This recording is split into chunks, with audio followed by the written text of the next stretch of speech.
प्राचार्य महोदय, विद्वान शिक्षकगण एवं सभी प्रिय विद्यार्थियों,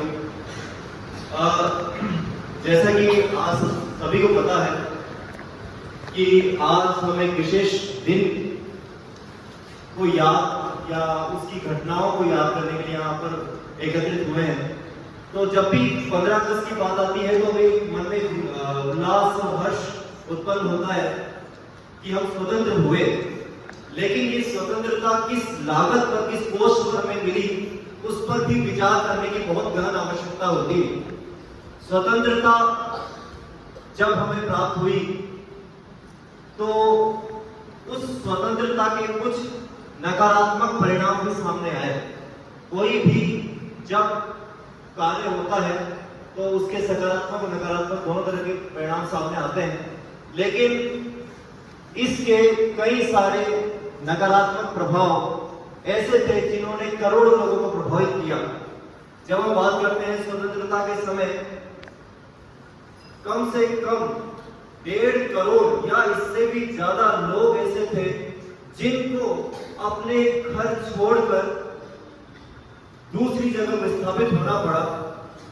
चाहे वो भारत में रहने वाले लोग हों जिनको दूसरे पाकिस्तान नया राष्ट्र जो बनने जा रहा था उसमें विस्थापित होना पड़ा, या कुछ बहुत से लोग ऐसे थे जिनको पाकिस्तान में जो रह रहे थे लंबे समय से, जो कि पहले भारत का हिस्सा हुआ करता था, लेकिन उसको पश्चात स्वतंत्रता के दौरान उनको अपने घर छोड़कर इधर आना पड़ा।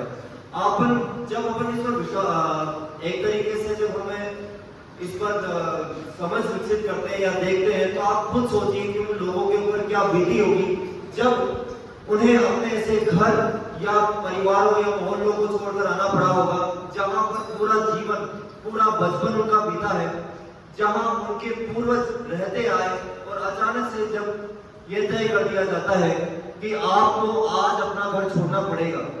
आपके लिए कितनी विकट परिस्थिति होता है अगर इस तरह की स्थितियां सामने हो, और इस विकट परिस्थितियों का सामना उन लोगों ने किया। और सिर्फ अपने जगहों पर छोड़ना ही नहीं, वो एक ऐसा समय भी था जिसमें लाखों लोगों को अपना जीवन ही एक तरीके से उनको जीवन का या जान गंवानी पड़ी। क्यों?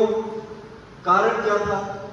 कारण स्पष्ट था कि समाज जिस तरीके से बढ़ गया, जो लोग आमने सामने रहते आ रहे थे वर्षों से, वो लोग एक दूसरे के दुश्मन बनते चले गए। इस तरीके का समाज जब टूटता है तो उसका परिणाम हमेशा विध्वंसकारी साबित होता है।